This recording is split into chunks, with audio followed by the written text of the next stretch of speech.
आंकड़ों के विश्लेषण के अंतर्गत है आपका टॉपिक माध्यिका।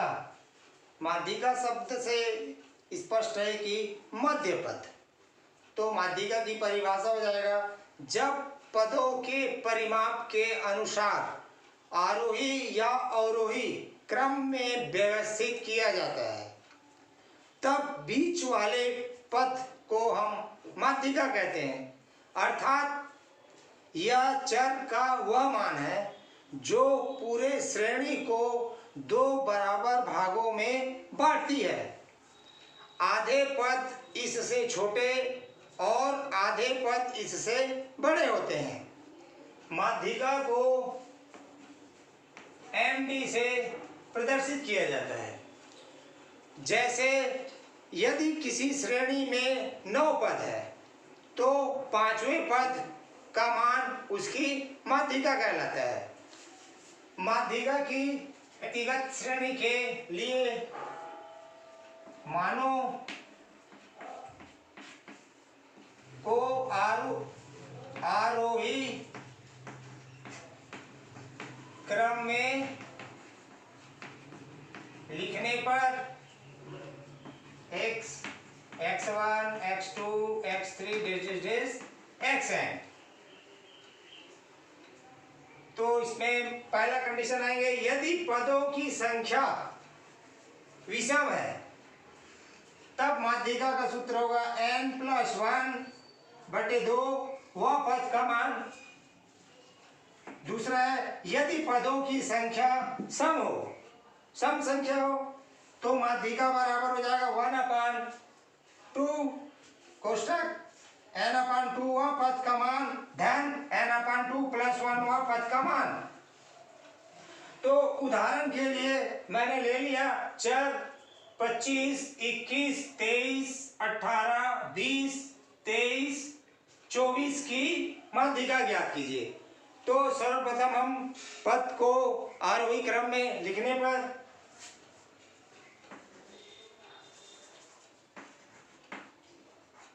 आरोही क्रम में लिखने पर, यानी सबसे छोटे अंक को पहले तो 18, 20, 21, 23, फिर 23, 24, 25। इस प्रकार हम सर्वप्रथम आरोही क्रम में लिख दिए। अब पदों की संख्या बताना है या गिन के बता सकते हैं हम, 1, 2, 3, 4, 5, 6, 7, यानी पदों की संख्या n बराबर 7, जो कि विषम संख्या है। तो विषम संख्या का सूत्र स्पष्ट दिख रहा है, माध्यिका बराबर n+1/2 पद का मान। तो सूत्र याद रहना चाहिए। तो माध्यिका बराबर n+1/2 वह पद का मान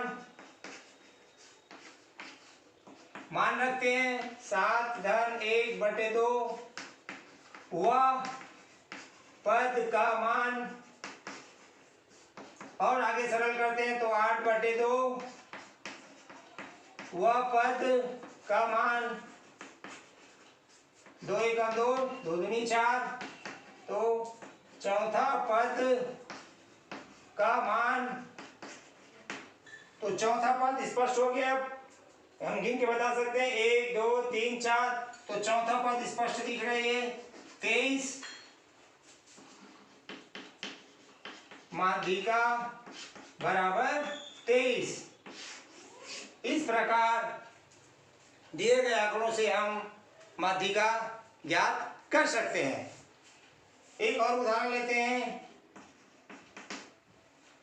चर 117, 106, 123, 110, 125, 112, 115, 102, 100, 115 की माध्यिका ज्ञात कीजिए। ज्ञात करो।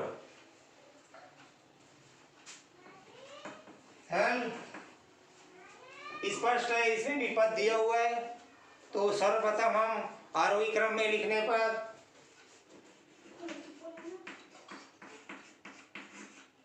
आरोही क्रम में लिखने पर तो सबसे कम अंक को पहले लिखना है, तो 100, 100 के बाद 102, 102 के बाद 106, 106 के बाद है 110, 110 के बाद है आपका 112, 112 के बाद 115, 115 डबल है 115, 115 के बाद आएगा आपके 117, 117 के बाद दिख रहा है आपका 123, 123 के बाद आपका 125। इस प्रकार आरोही क्रम के पदों को गिनते हैं हम। 1 2 3 4 5 6 7 8 9 10, यानी n का मान आया आपका 10, जो कि सम संख्या है। सम संख्या है तो सम संख्या का माध्यिका का सूत्र 1/2 n/2 वा पद का मान धन n/2 + 1 वा पद का मान।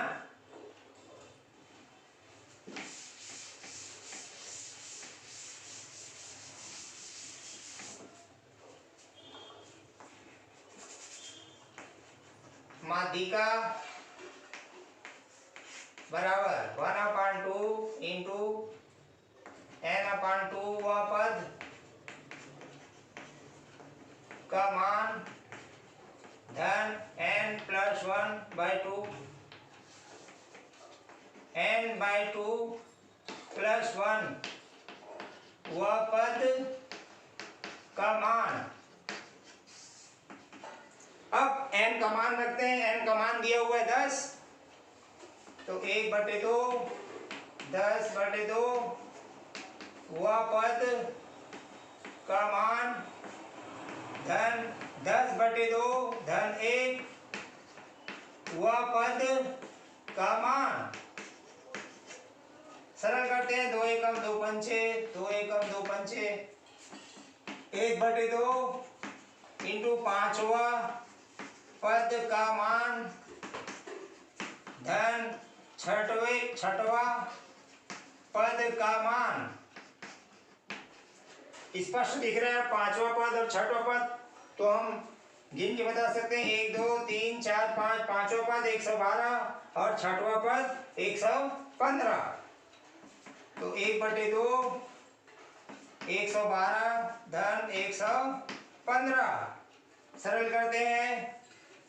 2 2 7 पूरी के बटे 2 और सरल करते हैं। 2 एकम भाग देते हैं, तो 2 एकम 2, 2 एकम 2, 2 3 6, 2 पंचे 10। माध्यिका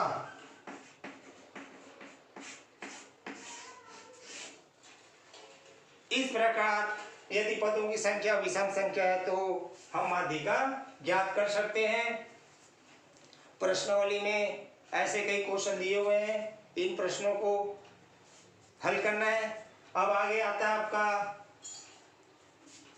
सतत श्रेणी के अंतर्गत माध्यिका की गणना करना।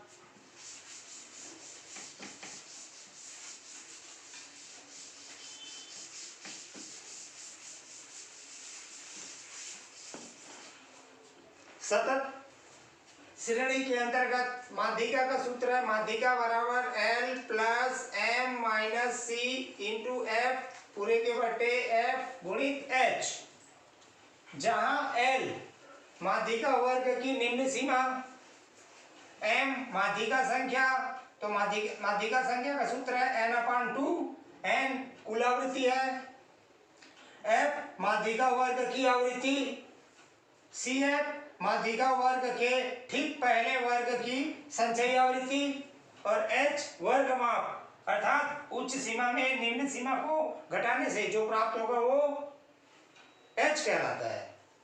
अब सतत श्रेणी के अंतर्गत मैंने उदाहरण ले लिया प्रश्नावली 2 का क्वेश्चन क्रमांक 5। उदाहरण के तौर पर किसी परीक्षा में विद्यार्थियों के प्राप्तांक निम्न लिखित सारणी में दी गई है। प्राप्तांक दिए है और विद्यार्थियों की संख्या 0 से 10, 10 से 20, 20 से 30, 30 से 40, 40 से 50, 50 से 60 और विद्यार्थियों की संख्या है प्रथम 1, फिर 12, फिर 24, 32, 10, 5। प्राप्तांक की माध्यिका ज्ञात कीजिए एवं 3 निष्कर्ष भी लिखना है। तो हल सर्वप्रथम सारणी बनाना पड़ेगा।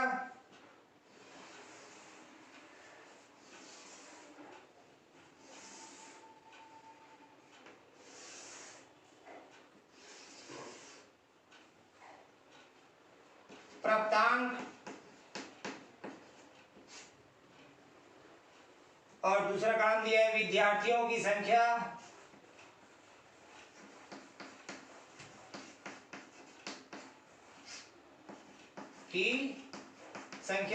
जिसे F से प्रदर्शित करते हैं और तीसरा कॉलम हो जाएगा संचयी आवृत्ति जिसे हम CF। इस प्रकार 3 खंड बनेंगे। तो प्राप्तांक दिया हुआ है 0 से 10, 10 से 20, 20 से 30, 30 से 40, 40 से 50, 50 से 60 योग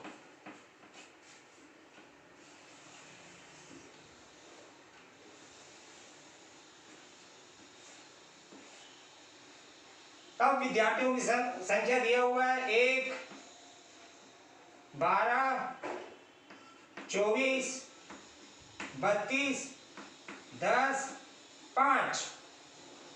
अब संचयी आवृत्ति निकालना है। तो संचयी आवृत्ति में पहले विद्यार्थियों की संख्या कितना था 1।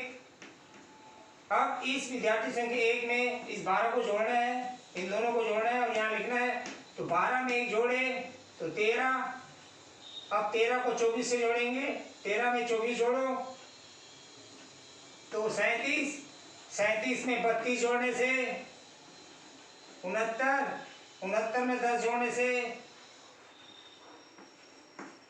79 और 5 जोड़ने से 84। इस प्रकार संचयी आवृत्ति निकल जाता है। तो विद्यार्थियों की संख्या का कुल योग होगा आपका 84। तो विद्यार्थियों की संख्या में कुल आवृत्ति यानी n बराबर है आपका 84।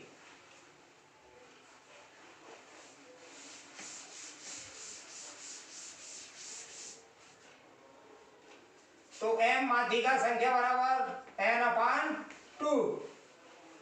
तो m का मान रखते हैं 84/2, सरल करते हैं तो 42। तो m बराबर 42। अब 42 को सारणी में देखना है संचयी आवृत्ति किसके अंतर्गत है। तो स्पष्ट दिख रहे हैं 42 69 के अंतर्गत आ रहा है। तो हम लिख सकते हैं सारणी से स्पष्ट है कि 42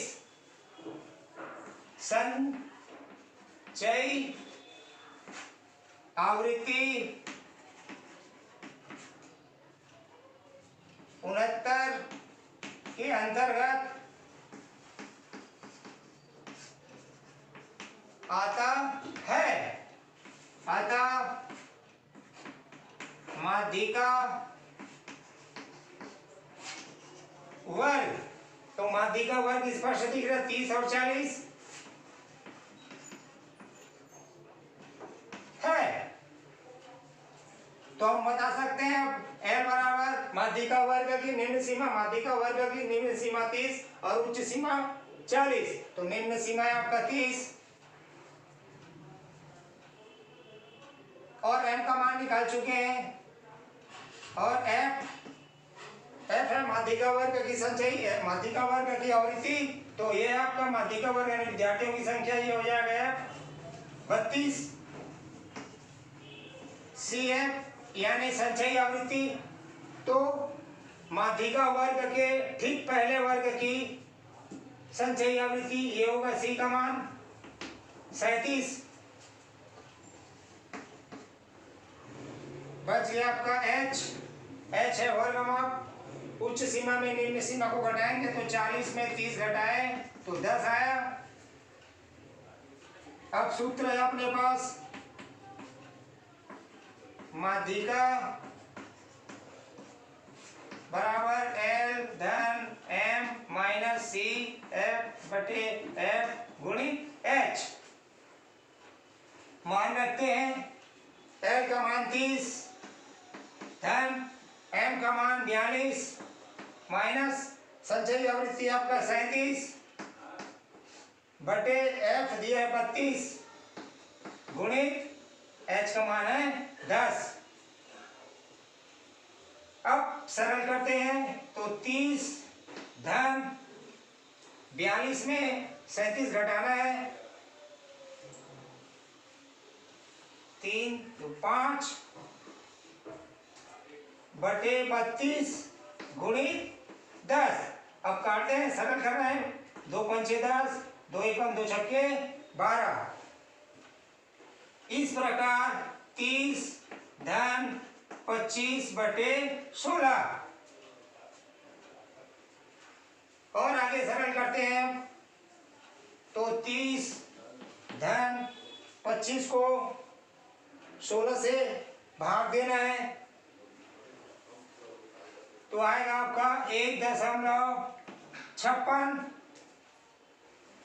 और आगे सरल करते हैं तो 31.56। इस प्रकार माध्यिका 31.56 प्राप्त हो जाते हैं। अब प्रत्यांक की माध्यिका तो प्राप्त हो गया, अपने को 3 निष्कर्ष भी लिखना है। तो सारणी से स्पष्ट दिख रहा है, न्यूनतम अंक प्राप्त करने वाले विद्यार्थियों की संख्या 1। दूसरा और लिख सकते हैं हम, अधिकतम अंक प्राप्त करने वाले विद्यार्थियों की संख्या 5 है। और तीसरा नंबर बता सकते हैं हम, 30 और 40 तक अंक प्राप्त करने वाले विद्यार्थियों की संख्या 32 है। इसी प्रकार कई निष्कर्ष लिख सकते हैं। तो अपने को 3 बोले तो 3 लिखना पड़ेगा। इसी से रिलेटिव है आपका प्रश्नावली 2 और क्वेश्चन दिए हुए हैं, उसको आगे इसी प्रकार बनाना है। अब आता है बहुलक।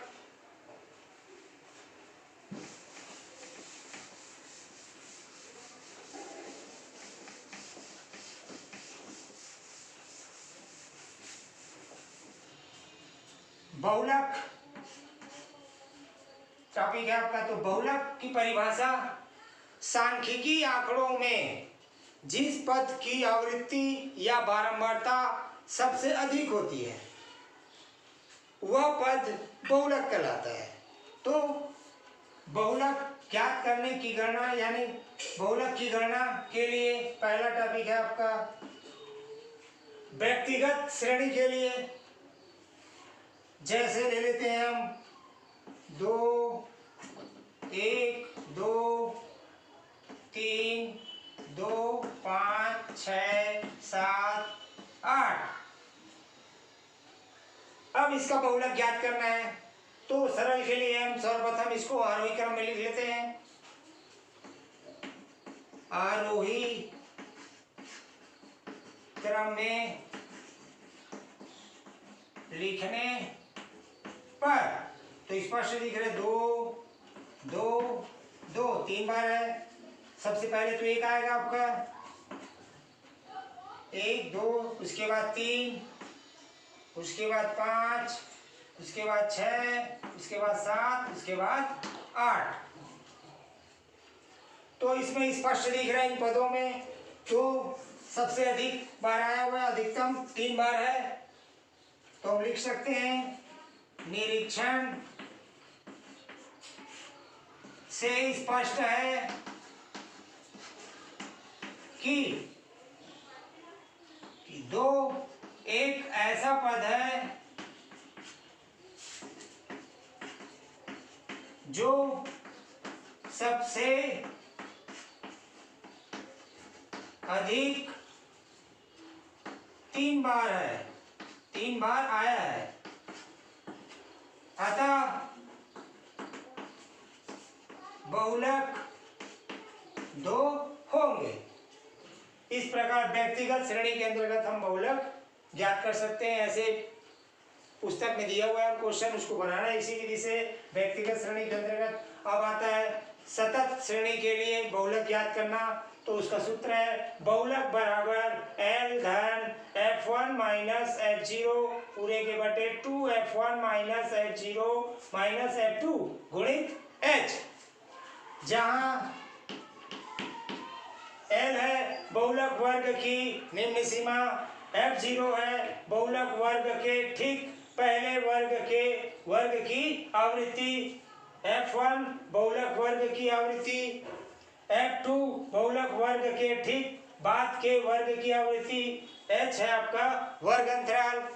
तो सतत श्रेणी के अंतर्गत हम सूत्र का प्रयोग करके बहुलक ज्ञात कर सकते हैं। उदाहरण के तौर पर मैंने ले लिया प्रश्नावली 2 के अंतर्गत प्रश्न क्रमांक 2, एक दिवसीय अंतरराष्ट्रीय मैच में बहुत से गेंदबाजों द्वारा दिए गए कुल विकेटों की संख्या के आंकड़े तालिका में दिए गए हैं। इनका बहुलक ज्ञात कीजिए एवं 5 निष्कर्ष लिखिए। तो विकेटों की संख्या और गेंदबाजों की संख्या दिया हुआ है 0 से 50, 50 से 100, 100 से 150, 150 से 200, 200 से 250, 250 से 300 और उससे संगत गेंदबाजों की संख्या 4, 5, 16, 12, 3, 2। तो बहुलक ज्ञात करना है।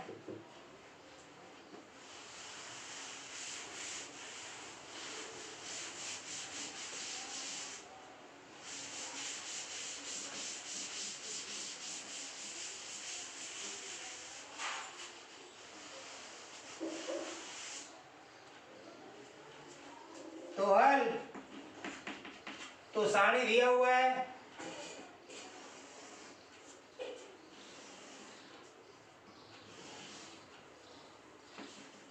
विकेटों की संख्या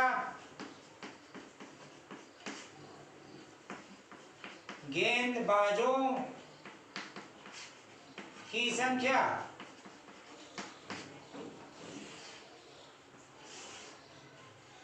जीरो से 50, 50 से 100, 100 से 150, 150 से 200, 200 से 250, 250 से 300 और इसे संगत गेंदबाजों की संख्या दी है 4, 5, 16, 12, 3, 2। तो सारणी से स्पष्ट दिख रहा है सबसे अधिकतम आवृत्ति 16 है। तो बहुलक वर्ग हो जाएगा 100 से 150। तो हम लिख सकते हैं सारणी से स्पष्ट है कि सबसे अधिकतम आवृत्ति 16 है। अतः बहुलक वर्ग 100 और 150 है। तो बहुलक का सूत्र है L plus F1 minus F0 पूरे के बटे 2F1 minus F0 minus F2 गुणित H। तो इन सभी का मान तो हम बता सकते हैं। L का मान है आपका बहुलक वर्ग की निम्न सीमा स्पष्ट दिख रहा है 100, और F0 का मान है बहुलक वर्ग के ठीक पहले वर्ग की आवृत्ति है आपका 5, और F1 बहुलक वर्ग की आवृत्ति है आपका 16, और F2 है बहुलक वर्ग के बाद के वर्ग की आवृत्ति है आपका 12, और H है वर्ग अंतराल उच्च सीमा में निम्न सीमा को घटाएंगे तो आया आपका 50। इस प्रकार हम सबका मान निकाल लिए। अब इन मानों को बहुलक के सूत्र में रखते हैं। तो L का मान दिया है आपका 100, धन F1 का मान दिया हुआ है आपका 16 माइनस F0 दिया आपका 5 पूरे के बटे 2 इंटू 16 माइनस 5 माइनस 12 गुणित 50। सरल करते हैं। 100 धन 16 में 5 गया 11 बटे 16 दूनी 32 ऋण 5 ऋण 12 तो ऋण 17 गुणित 50। आगे 100 धन 11 गुणित 50 बटे 32 में 17 घटाएंगे तो आया 15। तो स्पष्ट दिख रहा है। 5 दिया 15, 5 दाम 50, तो 100 धन 110 बटे 3 बराबर 100 धन 110 को 3 से भाग देंगे तो 3 3 9, 3 छक्के 18, दशमलव 3 छक्के 18, 3 छक्के 18। इस प्रकार और आगे सरल करते हैं तो 136.66 इस प्रकार बहुलक प्राप्त हो जाता है।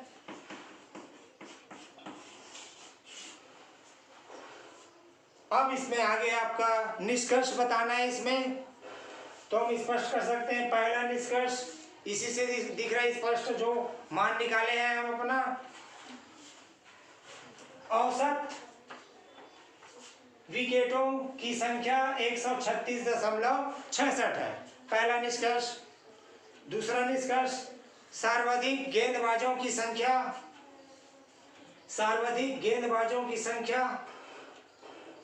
16 है, जिन्होंने 100 से 150 के बीच विकेट लिए हैं। और सबसे कम गेंदबाजों की संख्या है आपका 2, जिन्होंने 250 और 300 विकेट लिए हैं। चौथा नंबर है आपका 5 गेंदबाज ऐसे हैं 50 और 100 के बीच विकेट लिए हुए हैं। इसी प्रकार हम कई निष्कर्ष लिख सकते हैं, तो अपने को 5 ही निष्कर्ष लिखना है। अब इसी से रिलेटिव है आपका प्रश्नावली 2 और क्वेश्चन है, उन क्वेश्चनों को आगे हल करना है।